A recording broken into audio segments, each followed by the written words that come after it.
So I just got these SBs in the mail from Kicks World, and I want to talk about these because I feel like these things are flying under the radar. And if you guys didn't know by now, my name is DJ and this is the DNA Show. So if you're new to this channel, I love talking about sneakers, styles, cuts, materials, history, nostalgia, resale values, how to do it, vlogs, cars, food, sports, you name it, whatever's in my DNA, I love sharing with y'all. So if you haven't already, consider subscribing and let's go ahead and get into this video. So first things first, I'm sure you're wondering, what sneaker are you even talking about, because you haven't opened the box yet. So let's go ahead and crack this box open just so we can get an understanding on what the topic is, and then we can talk about the shoe.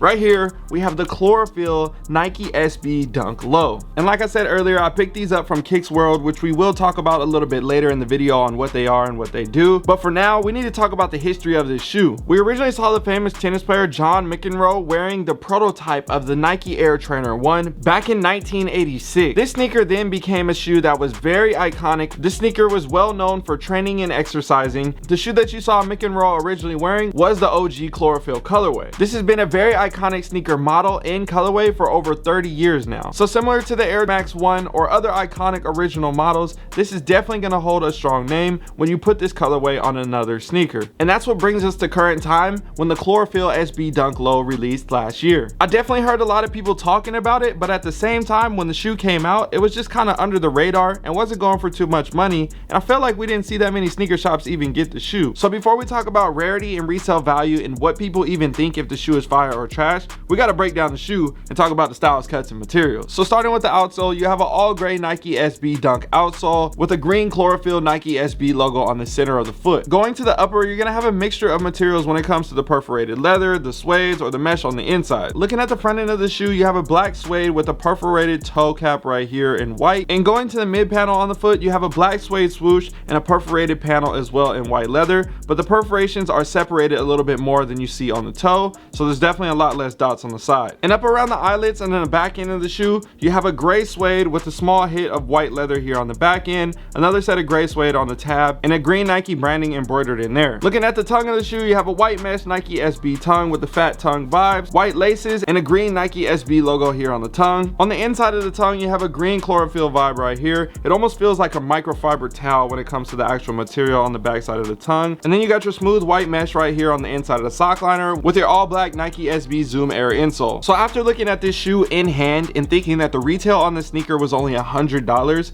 and the fact that the materials are so nice on this shoe, that immediately is going to make me feel that this shoe is worth way more than the retail value. But when we looked at the original resale of the sneaker, it was going for a couple bucks, you know, close to 200 bucks, which is double the retail, which makes sense. But I definitely feel like when we see a shoe like this with a nicer quality, it tends to be a little bit more money. Now this pair is a size 9 in particular. I ended up renting these from Kicks World. If you guys don't know what Kicks World is, it's a monthly subscription sneaker rental service. So basically you could pick a plan determining on how many sneakers you want depending on the value and all these different things, and then you can rent those shoes and you can actually wear them. You don't have to worry about, oh, if I get the shoe dirty, are they gonna get mad or anything like that? They want you to wear the sneakers like they're yours. Obviously have a little bit of respect for the sneakers, saying you don't want to rip it up or tear it up or anything like that, but at the same time still wear it. If you get it dirty, they're not going to be tripping. So basically you can rent all new shoes or you can rent used shoes as well, and you can determine which plan you want to have. So if you want to rent only dead stock shoes and be the first one to un-DS everything because you're tripping about somebody else wearing the shoe,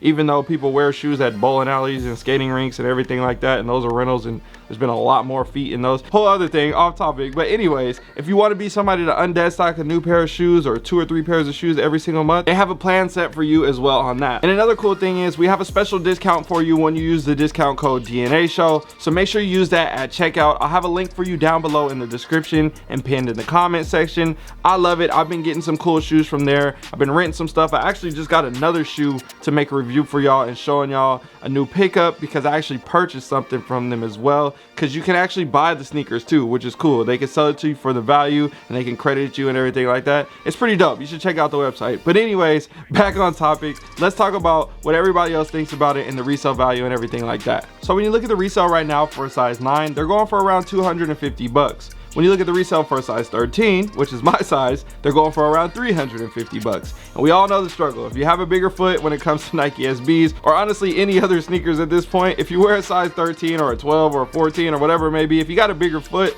you typically got to pay an extra 100, 200, or 300 bucks. And that's something that definitely really sucks. So if you don't want to end up paying all that crazy resale value and you want to be able to cycle through shoes, that again is another reason why I think it's perfect to have Kicks World, because you can also use that in your advantage to be able to go through a bunch of different shoes and not have to worry about paying so much extra money for your size 13, even though it's going for way less for everybody else. It's just not fair, man. Size 13 gang, drop a comment down below in the comment section. So when you look at the graph when it comes to the size 9 pair, as you can see right here, everything has been fairly the same when it comes to pricing over time, and it's been very neutral throughout this entire period. But when you go to a size 13, it's a different story. You can see here on December 12th, a size 13 was going for $207. And then you go to January 18th, and now you're talking about $650 for the same shoe. But it looks like people are coming to their senses now, and the shoe is starting to get down to around 350 bucks. And it's making a little bit more sense, but still, it's $100 more than a size 9, and it's the same exact shoe.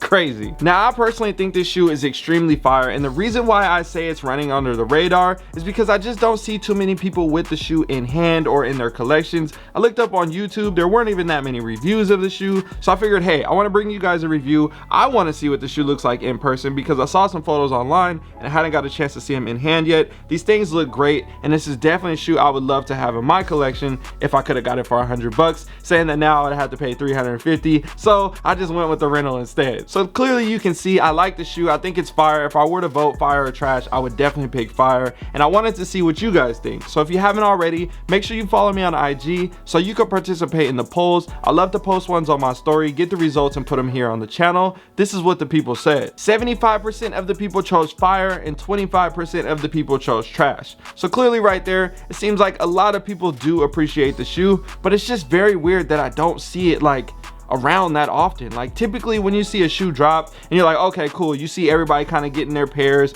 over the next couple months. You'll see people posting them on IG and everything like that. I don't know, let me know what you guys think about this shoe. Is it flying under the radar? Am I tripping? Let me know. So that's pretty much gonna do it for me. If you guys appreciated this review, learning a couple things about the history of the shoe and all those different things, let me know down below in the comment section what you would like to see next when it comes to Nike SBs, something I may have not done before, and I might be able to rent another pair and get it for you guys to do a video. So I appreciate you guys as always. Don't forget to subscribe. We are very close to 1 million subscribers. All we need is one more to get there. Okay, maybe like 800,000 more, but we're still really close.